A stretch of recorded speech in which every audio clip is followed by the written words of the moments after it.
So good afternoon to everybody. Thank you for being here today. I'm glad to be here this afternoon. Very excited to be able to speak about some of the great things that have coming and are coming out of the Exelon's merger with Pepco Holdings. I'm pleased to be here this afternoon with two great county executives representing Pepco's Maryland service territory, County Executive Rashern Baker from Prince George's County and County Executive Ike Leggett from Montgomery County. I want to thank them again and let everyone know that we could not have reached an agreement that we did without their active support and leadership. They recognize the potential here, give them a lot of credit for that, and they were on the front line making sure that the merger benefits and all the benefits that would come from the merger were going to be available for their constituents in the counties they represent. I can't thank them enough for that, and I can also attest to the fact that both of them worked very hard to negotiate the best agreement they could for the counties. We're here today because Pepco and Exelon recently contributed $25 million to Prince George's and Montgomery County as part of our merger commitments. Overall, this is another major step in providing a total of over $133 million of merger-related benefits to Pepco's Maryland customers. As you know, Maryland residential customers already received the first of two $50 bill credits that they will receive, and also the company has canceled past due amounts that were more than 2 years old for all of Maryland residential customers as part of the merger. So the money we're announcing now is in addition to the benefits we've provided. The dollars we're announcing now are going to help create jobs and develop skilled workers to help fill those jobs. And from an energy and environmental perspective, they're going to help lay the groundwork for a more sustainable future for all of our customers. We've provided $14.4 million for a green sustainability fund in both counties. We've also, in addition to that, provided $10.6 million for energy efficiency. It's the first installment for a total contribution of $31.5 million for energy efficiency.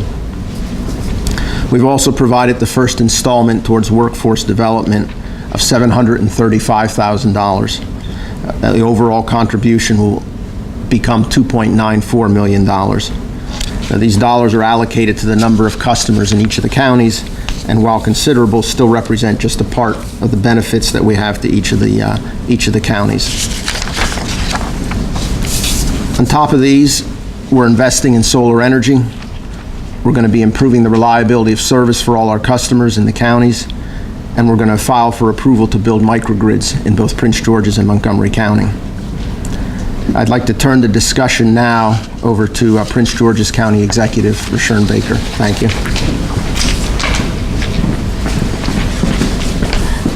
Thank you, David. And it's always good to be here in Montgomery County. I was about to say Prince George's County, Mr. County Executive. Let me just say this real quick before I get into the merger and how pleased.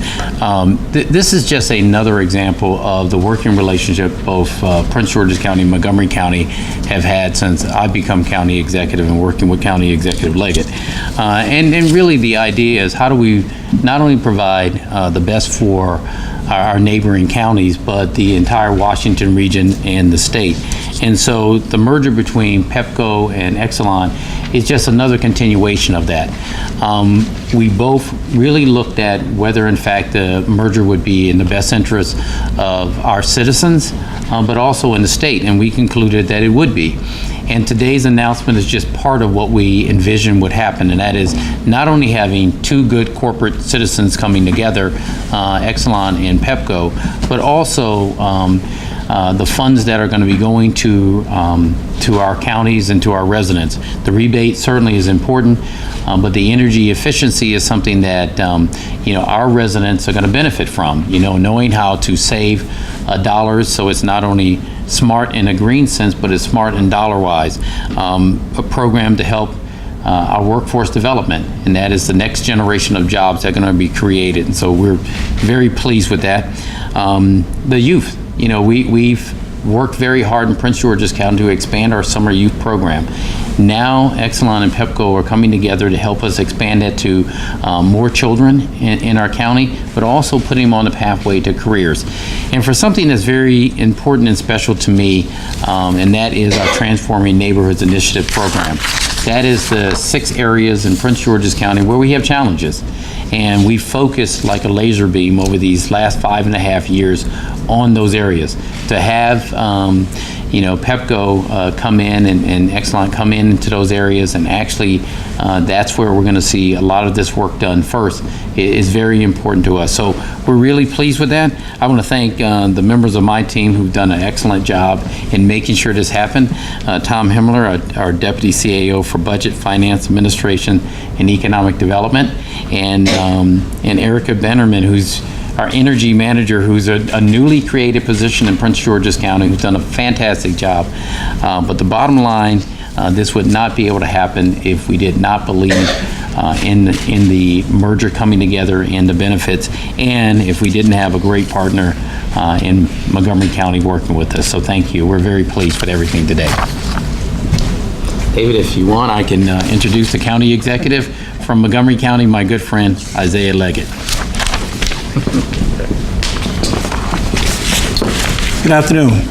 Let me first of all thank all of you for being here today, and thank you for recognizing the benefits of this merger. We're talking particularly today about some unique things that are happening in both Prince George's and Montgomery County. But the real essence of this merger and the benefit, if you look at the next to the last line here, that is that they would create better alliances to reduce the outages and support across the board that would benefit our residents. That's the essence of what we were fighting for here. And that's the essence of what came out of this. The things that we are talking about today are unique individual things that come ancillary to that. They met that test for both Sharon and I very early, and we were on board to support the merger. Let me also acknowledge and thank some of the people of our staff, Bonnie Kirkland, for all your work. And let me also acknowledge the team basically at Pepco and Exelon who worked so hard, many behind the screen. Jerry Pasternak worked with us from the beginning. Thank you, Jerry, for all of the work that you've done to help us, not only through this, but so many other things we've had in terms of any individual challenges and our path forward. We will see somewhere in the neighborhood of $26 million over the next 4 years. 18.3 of that amount for the next 3 years will be invested in energy efficiency programs. We will receive 8.4 of that amount for a green sustainability fund. As a result of the funding, Montgomery County, its residents, and its businesses will benefit from a variety of programs, including funding for the Montgomery County Green Bank, a green bank here in Montgomery County to implement a comprehensive package of programs in energy efficiency. We'll have a funding for an energy coach network to ensure community awareness and access to energy efficiency programs. Expanded weatherization programs to reduce the energy-related expenses, certainly that hit many low-income customers. Funding for the Green Sustainability Fund to stimulate public and private investments in a variety of projects. And of course, the resources to go to help us in our workforce development programs as well. All of these things come as a result of this particular merger, the things that we believe our community should have. It will help us not only now, but way into the foreseeable future. Again, the essence of this in terms of reliability, the leadership that we have here in this area, and all of the things that we've worked together as a community, I believe, will help us to make certain that this merger goes forth in a way that benefits all of our residents and businesses. I'm thankful for that, and thank you for all the work that you've done to help make this day possible. Thank you. Okay, now we'll take a few questions.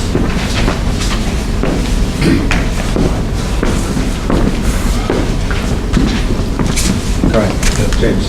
Yeah, both Montgomery and Prince George's County, Mr. Velasquez, have minority contracting programs in each county. Is Pepco a part of that? Will this agreement be a part of that? We are very committed to working with local, diverse firms. With our merger with Exelon, I think it gives us additional opportunities to be able to do that. We've already begun to reach out in the community through some forums to help begin to continue to build the relationships we have and increase our investment in local diverse businesses and the spend we spend locally. Yeah, let me just say, as David said, Pepco has been working with our administration from the very beginning to make sure as they're looking as opportunities avail themselves, that local and minority businesses get a chance at those contracts and those opportunities. We feel very confident that's going to continue with the larger opportunity that's going to be with Exelon during this merger. So we feel very confident. It's something that we brought up during our whole discussions with them. So, Any question? Yeah, I thought you. Yes, for Mr. Velasquez. Yes. Exelon owns about 24 nuclear power plants, and nuclear power is having a bit of a slowdown at the moment. We don't know if that's going to recover. So we're wondering if Pepco customers are going to have protections against any financial trouble that Exelon runs into. Exelon cannot, let me rephrase that answer. Pepco is completely protected against the rest of Exelon's businesses. There are very stringent, what are called ring fencing provisions that prevent anything that happens in the rest of Exelon's business from coming and affecting Pepco. The merger agreement is very clear on that. In addition to that, I can assure you that none of our commissions would allow any of that to happen.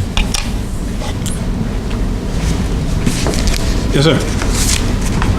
James, I had a question about minority businesses benefiting from this. In the energy area, you do have all the things that the area universities deal with, the STEM education. Does this merger provide any kind of support for area universities to produce the manpower that would benefit from your energy and technology kind of activities? Let me ask just part of this from Montgomery County's perspective. As I've indicated, there are a number of programs that will benefit Montgomery County, from the weatherization program, the sustainability program, and a variety of others working throughout the county. We will subject all of that through our normal minority procurement process so that our minority and small businesses will have an opportunity to participate in those things. Now, in terms of the global Exelon and Pepco holding, they have a very good minority outreach and small business program as well. But we will continue that with the individual dollars that we have for our local initiatives throughout Montgomery County. But I'm dealing with not the minority contractors, I'm dealing with the minority educational institutions that produce the manpower that the energy industry is going to need to produce under the STEM programs. And I'm pretty sure that the Montgomery College does have STEM education program. Howard University has a STEM education program. Bowie State will have a STEM education program. I think I understand. I mean, probably one of the things that, and we remind our residents all the time about this, the merger between Exelon and Pepco is to enhance the opportunities that are going to be out there. So I'm sure, David, that the good work that Pepco has been doing in the past is going to continue. By that, I mean, Pepco has had a excellent working relationship with Bowie State University in my county, Prince George's Community College. It also has a great working relationship with many of our public school system. So as we're preparing our children in both the STEAM and STEM education, so we only feel that as part of their corporate commitment, they're going to continue that. Let me just add, as I indicated earlier, there's about $1.7 million that would go to our workforce development operations as well, that will help to train and to promote jobs, especially in the areas of energy efficiency across the board. In Montgomery County, the person who actually is the head of the board, Donna Cooper, is also related with Pepco in the leadership role. So we are certain that we will have the synergies that we think are necessary in order to enhance minority participation through our local small businesses and minority programs, as well as training and promoting those ideas through workforce development as well. If I can make one additional comment, besides our commitment on the professional side, professional services side with engineers and others, we're also committed in the trades, and as part of the merger, had stepped forward and made a commitment that we would hire a minimum of 110 union jobs in Maryland to continue to expand our workforce. And those jobs are increasingly technical and also will be filled by local people. Are there any additional questions? No, I think that's good. Just as a follow-up, we're going to be announcing more milestones in the merger agreement as the year goes on, and you can always get more information at the website, BHI Tomorrow. Thank you all for coming.